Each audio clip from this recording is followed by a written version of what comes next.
पाकिस्तान और भारत का मैच हमेशा एक जंग की तरह समझा जाता है, लेकिन इस बार सिर्फ क्रिकेट नहीं, कुछ और भी मैदान में है। पिछले मैच में सब ने वो लम्हा देखा जब पाकिस्तानी और भारतीय खिलाड़ियों ने एक दूसरे से हाथ मिलाने से गुरेज किया। ये सिर्फ एक छोटी सी हरकत नहीं थी, बल्कि एक बड़ी कंट्रोवर्सी में बदल गई। सवाल ये है, क्या ये महज इत्तेफाक है या फिर किसी खास मकसद के तहत ये फैसला किया गया है?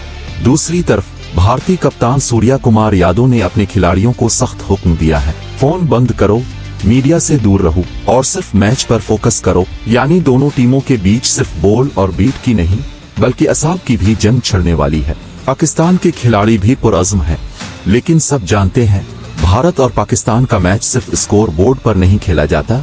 ये एक जज्बाती जंग है जो करोड़ों दिलों को हिला देती है।